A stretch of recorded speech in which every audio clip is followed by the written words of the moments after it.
Okay. Hello, everyone, and thank you for showing up and listening or watching the Fitness Managers Report. My name is Stacey Alden, and I am so excited to be here today with Victoria Tolbert-Ashley. She and I have known each other for a few years now at this point via the conference circuit, and I have so enjoyed witnessing her, make change, influence change in many different ways, from being a fitness leader or a manager herself to for a large team to working with new businesses and helping people as with clients as well, helping them directly with their fitness journey. So she has experience in so many different areas of the fitness industry. And one of the topics she's been known to speak about is being a value driven fitness professional. So we are taking that content and essentially bringing it into the management space. And I'm really excited to hear her take via the three questions I have for her, potentially more as we get chatting. But I'm excited to learn more about, as a middle manager, a lot of us, we're operations managers where there's still an owner above us and we're still trying to navigate rules and policies and what supports our values and our mission as managers and our team's mission and values. And there sometimes can be a disconnect. So I'm excited for Victoria to help us navigate that and potentially think about our exit strategies, which is not something that's talked about in the fitness industry really ever. So get yourself ready for an exciting episode. My first question for Victoria is, you've had so many roles in the industry, like I talked about. What does it mean to be a value-driven fitness leader? Oh, yes. Hi, Stacy. First and foremost, thank you so much for having me and even wanting to open up and have this discussion to dive a little bit deeper into driving value for business and self. And also, sort of delving into, what does it really mean to create an exit strategy for yourself? So, thank you so much. I'm very happy and blessed to be here talking to you today. And so, yeah, to your question, being a value-driven fitness manager isn't just about crunching numbers, making membership sales, hitting targets. It's ultimately about being a leader who's tuned into the big picture of the industry as a whole.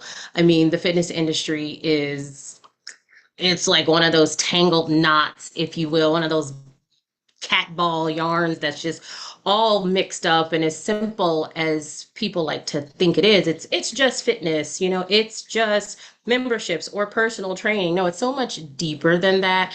And so for me, it's not about quick wins. It's about our decisions to be a benefit to people, to be a benefit to the industry, not just from a business perspective, but also from a personal perspective. So it's about navigating the industry as a whole and all of those peaks and valleys. Um, you really have got to ensure that from a business standpoint, have you evaluated first and foremost your personal business and what does your personal business mean to yourself? What does your personal business mean to your family? And creating goals and benchmarks for yourself and determining what is your personal value and how that factors into the business that you choose to be a part of, because you do get to choose what business you get to be a part of. I think all too often professionals feel like, oh, well, this is it. I just have to do this. But if we really take the time to dive into our own personal business plan and create a value system for ourselves, then we can dive into and figure out what is that value proposition for an organization and how do we factor that into what we're doing. So, I mean, I advise people sometimes it's like it's about creating a roadmap for yourself with the end in mind and then calculating how does your value measure into that, because everything's measurable. Companies are measuring things every day and daily, so it's really about creating a self value plan, being the CEO of self, being the CEO of your family, and figuring out how does my plan fit into corporation, or how does this corporation's plan fit into my business plan for myself and ultimately looking at everything from a value proposition, not only considering yourself, the business, but the industry at large. I love it. That is so awesome because I think I like to think of it almost like a target. If you had in the, I think in the past, it's been like, here's the large fitness club that is like your only option to potentially work with, or even studios or these specific businesses. And now I'm noticing, and you were kind of, that was the center, wherever you were working was at the center of your options to be Mhm. a part of the fitness industry and then but then there were like branches off of that that people would just do a little bit of. But now, like you're saying, I love that you're saying this is about you and what's most important to you and what's right for your family and what's right for your time. And I think after the pandemic, I've noticed less about the one place that people work, and now they're able to do so much more. They might do personal training on the side, or they might oversee a team that isn't just in one place. They're kind of all over the place and they're doing various things. So there's so many new options when it comes to now having the in person, having the virtual. There's different ways to get paid as a leader now that I think people need to get strategic on and think about and get curious about. And how much time do they really have to spend in the four walls of the club or the space? How much more time could they spend with their family? Like you said, if that is a value, like how can you take action on that? And so actually on Yeah. that note, um, how do you encourage fitness professionals and or managers to consider their exit strategy? How would you describe the process of determining, you know, when they start to feel potentially some icky feelings about a specific space that they're in, or how they can make some change there, or if they need to completely exit stage left? How do you tend to walk people through that? You know what? Just to slightly backtrack just a little bit, because being value driven is a mindset, right?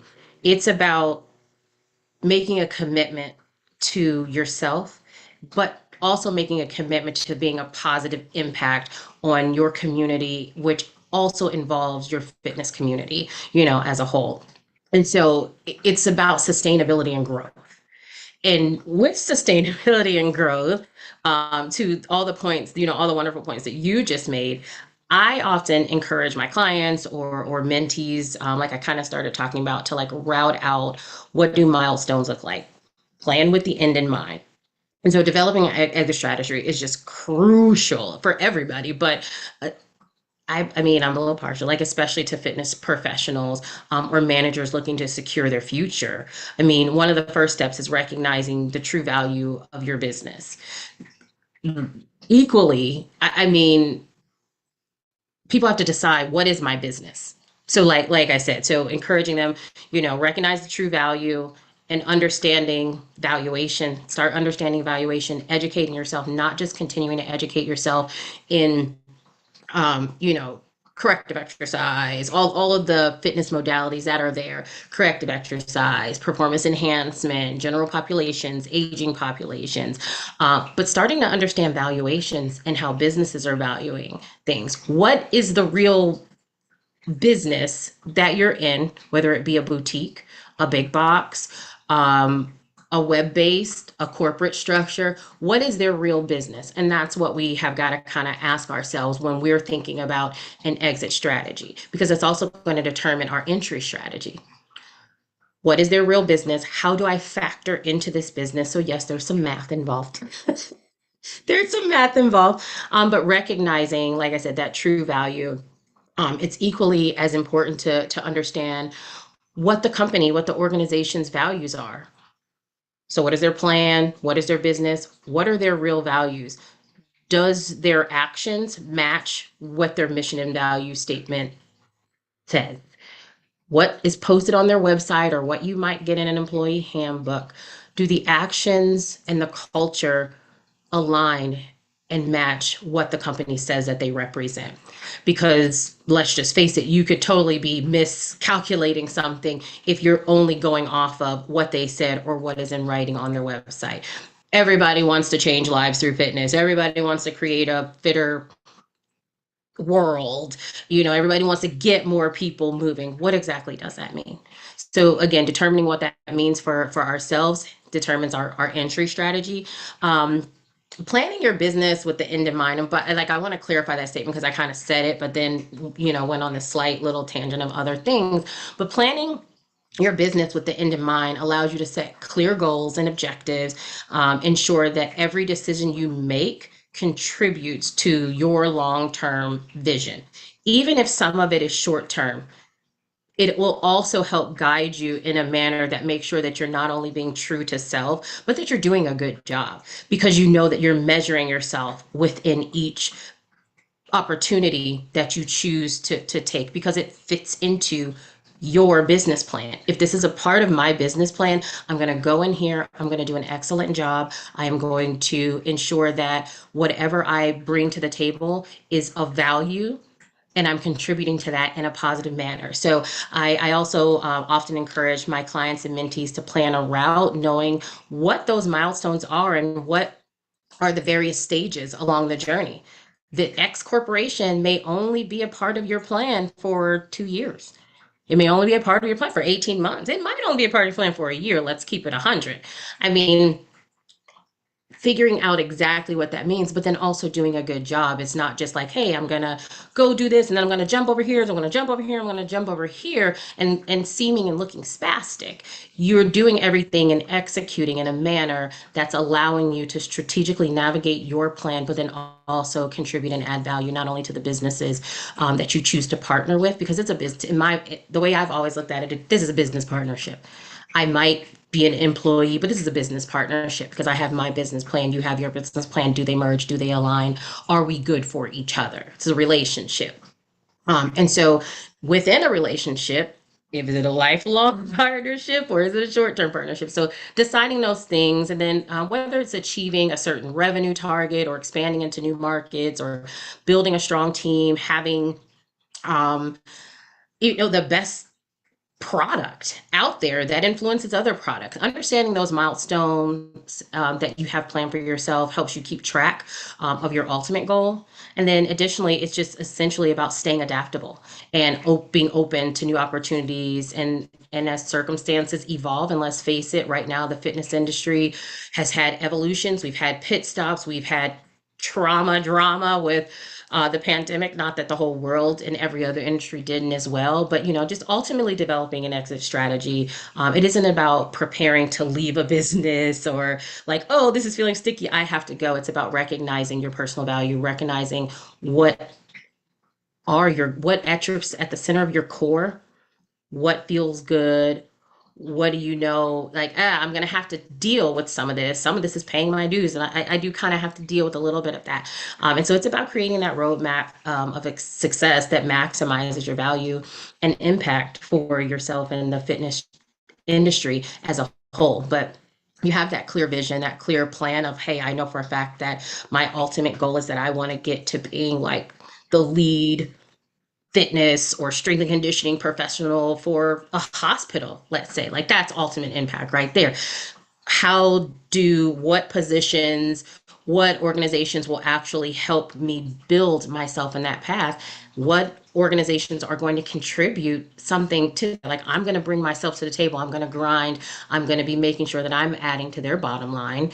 But what are they adding to my bottom line? Do they support me with education? Do they support me with continuing education opportunities? Do they provide me with a mentor that's going to talk to me throughout the process and say, you know what, hey, this wasn't kind of where we wanted to go. Okay, you said you wanted this, but as you started to get into that, I learned this about myself. Do they provide you with somebody, or is it solely upon you to be independent and having a personal board for yourself? So just put that overall big picture plan together for yourself, knowing that it will change. Change is inevitable. As we get into things, we may have one thought and it changes. But yeah, developing exit strategies is about preparing yourself for your roadmap and that ultimate goal. I'm glad you mentioned that it may change because it is true. You know, the industry has changed so much over the years too. So, how often do you kind of reevaluate this actually? So, I know we all have kind of our business plan and we have our, goals, but how often would you recommend someone creates this idea and plan and then potentially, sits down and turns on some nice music and, lights a candle, like gets really deep on, what might need to change in that plan? You know what? I think it depends on how aggressive someone wants to be with their planning or with their goal. Quite honestly, if it's a loose goal, hey, I know that my ultimate goal is to build up X number of clients within a 2 year time span, then it might be doing that meeting with yourself semi-annually, like twice a year. If you're like, hey, I want to become the CEO, you need to be having quarterly business meetings with yourself, flat out. And I don't recommend that you do it with like candles and wine. Take your sip. You could like, I'm going to treat myself to a nice dinner. It's a client dinner, aka also a write-off. Talk to your accountant about that. I'm not, putting it out there like that. But treat yourself to a nice dinner and say, you know what? Okay, I'm schmoozing myself because I know I need to, set my mind to get real with myself. But I would set that meeting up like libraries have free office spaces all the time. Go to a library and reserve that office space so that you can sit down and have a board meeting with yourself and really lay your ducks on the table, evaluate what is it, what did I say, what have I done to contribute to what I said, what do those numbers and what do those metrics look like, because if you keep that tight of a tally for yourself, then you should also not have a problem going to management, HRs, and saying, as I've looked at the business, I realize here's what I've contributed.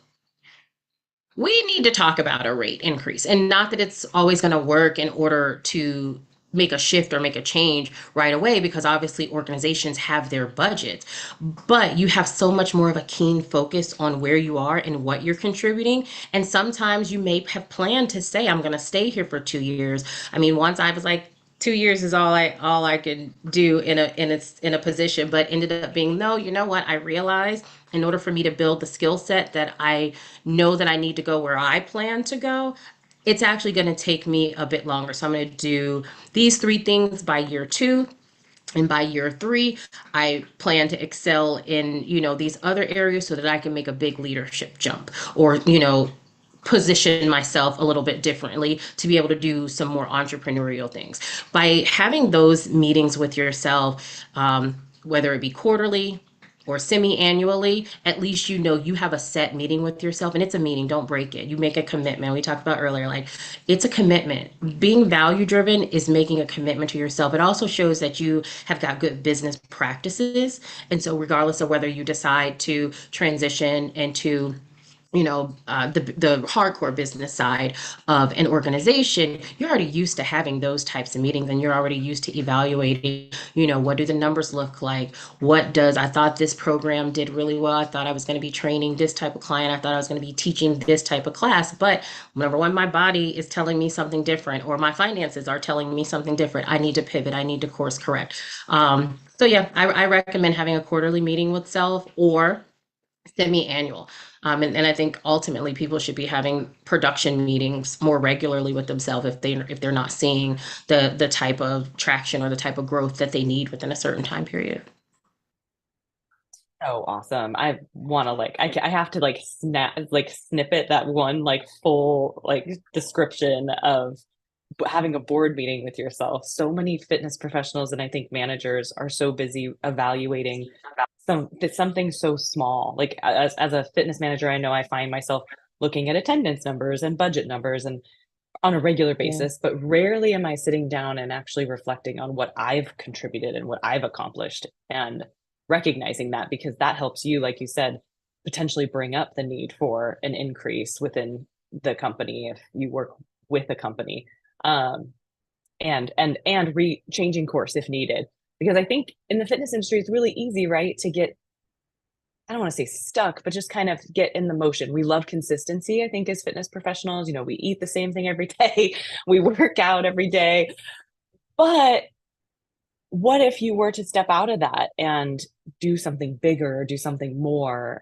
So I think so many people could benefit from hearing that and learning to take on that meeting with themselves and see what unlock potential that I think is totally being missed for a lot of people. So the last thing I wanted to ask is just if you were to break down, I mean, you've mentioned some really great examples for people. It's and hard. We cannot make your value driven plan and exit strategy for you. You have to do this yourself. But if you were to help someone, what are some of the like I would say top three components of um of that like goal setting?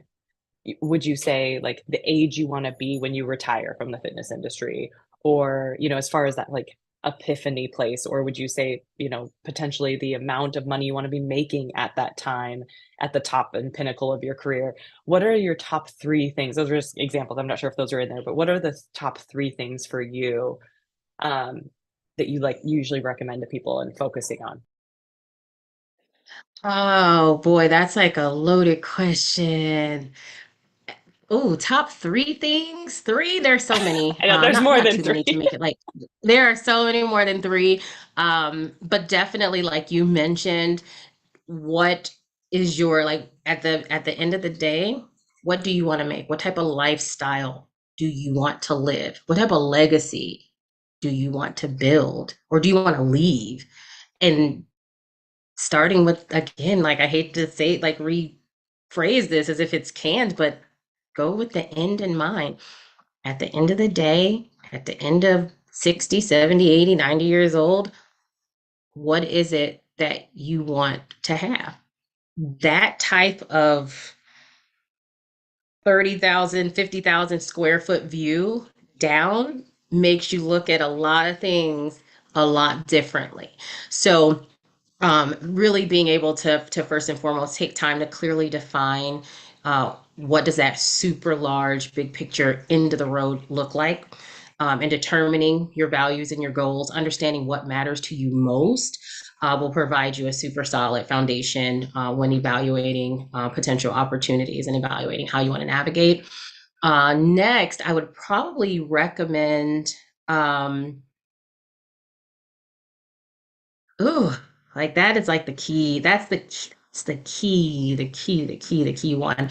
Again, with the meeting, like having meetings with yourself and building a board for yourself. Like it's important to have regular meetings with yourself, but establishing a board for yourself. And I'm not talking about like just a friend or, and there's nothing wrong with friends by any means, but not just a friend. Start seeking out people that are in positions, so you got your big picture, you know what that looks like, and you've done some research. Who are in those positions? What type of professionals are in those positions and in those spaces that are making the type of money that you want to make or living the type of lifestyle that you want to make? Do some research. Start trying to connect with people that have either helped people in those positions get there or those types of professionals themselves, and seeking them out and seeing that they will take you under their wing, take you underneath their umbrella to help guide you, because that'll be pivotal in navigating, how you're going to get there. And then last, I mean, in examining that process and aligning across like the broader fitness landscape to keep it fitness specific is continue to evaluate your growth within a current position and figure out how does this really factor into your long-term goals and your long-term value, and how does it factor into the industry as a whole. And again, talking about zooming out, what does the big picture for the industry look like if your company is still doing what the industry did 12, 20 years ago? Are they really adding value, or are you just a placeholder for them? Are you just a pawn for them to keep building their business? And it's like, great, thanks. I mean, I think a lot of us who are leaders, entrepreneurs, consultants have had that moment. Maybe it's because we're wired this way, that are like, wow, great, I helped you build your business. but I don't feel nourished at the end of the day. So always making sure that you take those times to examine self. So yeah, like determine your values and your goals, continue to create those check-ins with yourself and your personal board of advisors, and examine the bigger picture of your goals versus the industry's goals, not the company's goals. So that Oh would my be it. gosh. That's like a mic drop. So good. So helpful. Because yeah, you can be so much more. So I'm excited to share Yeah. this content with so many people who need this and need to hear this. So I hope people were inspired. I'm confident they were. This was such a great conversation. Before we go, is there anything else you wanted to mention that we didn't get a chance to talk about today? I just want to make sure. Um, I think one thing as a mother, as a woman, as a mother navigating the industry, when you start thinking even more in depth about being value driven for women, especially women who have children, it becomes a little bit complex and it gets tricky, it gets sticky because sometimes, because we know the nature of the business, you're training clients or teaching classes or managing a facility where you need to be putting in odd hours, 5 a.m.s to the 9, 10 p.m.s. We as women have got to do a much better job of supporting each other, supporting ourselves and allowing ourselves some grace within, and our value proposition gets even more tricky. And so for some people that are like myself, a mom and a woman that plans to be, a growing and impactful leader in the industry, I've had to also change my value system. Like, oh, you know what, I can't keep giving up things to be away from my kids all the time. What profit center do I create that still allows me to contribute to the industry, not lose income, um, but also be doing what I love doing, and helping people and developing people's health and getting them away from things. So I think just the only thing is really understanding and being gentle and kind and graceful to yourself as a mom, and understanding that the industry and the way that you worked in the industry prior to developing a family, if you will ultimately look much different. And figuring out what that difference is from a value standpoint, and then navigating those conversations, that'll help you create the story, and navigating how you're going to create those conversations with whatever entities, organizations that you choose to be a part of. So I guess that's just one little thing that I feel like I have to drop in there, because this industry, we know we're always going. I mean, sometimes it's start, stop. But once you have a family, once you have little people that are depending on you, you have totally got to take a different and talk about change in your plan. That is when your plan really kind of starts to change, or you got to get a bit more hardcore and concrete in how you're navigating the industry, which is a very non-traditional industry in terms of like, hey, I can just keep working 9 to 5. It's not a 9 to 5 type industry. So that would be the one thing that I would say. And then, I mean, also I mentor and coach a lot of people. Right now, my focus is really on helping more people that want to start fitness businesses develop. And so just, we got to start having real conversations about making real impact. So I'm here if anybody wants to be a listening, needs a listening ear, or needs someone to help them navigate that process and really create a sound and measurable roadmap. But yeah, that's it. Thank you so much. And I really do hope that people get, value out of talking about value. Don't shy away from talking about your value. You got one life to live, live it. It is yours. So good. So, so helpful. And yeah, I'm glad you mentioned that at the end because it has been, being a new mom myself, it really is such a shift and a change, and having supportive women who are working hard just like you are and having to navigate that. I think that help and that coach, potentially those of you who are listening and want to reach out to Victoria, I'll make sure her information is in show notes everywhere that this recording is shared, because she is very helpful, very real, and very encouraging. I think that's what's all the things you would want in a mentor. So really helpful. So I'll be sharing all of that. Thank you so much again for listening. If you enjoyed this episode, please like or comment or subscribe on YouTube, anywhere else you're digesting the content. And next meeting that I'll be having or interview I'll be having on the podcast is with Katie Santos, and we will be talking about what fitness managers need to know about human resources. She's like the HR guru of the world, and there's a lot changing right now as it happens to be with non-competes, what you can do and what you can't do, and you should know a lot more than I think you might think you need to know as a manager, because sometimes things can get a little iffy for yourself when it comes to a lot of human resources stuff that we might not know, and you can be held responsible for some of it if you don't do it right. So make sure you tune into that episode as well. And thank you again so much, Victoria, for your time. It was a pleasure. You're welcome. And I can't wait to hear this next one on HR. I hope you talk about intellectual property because that's a big one.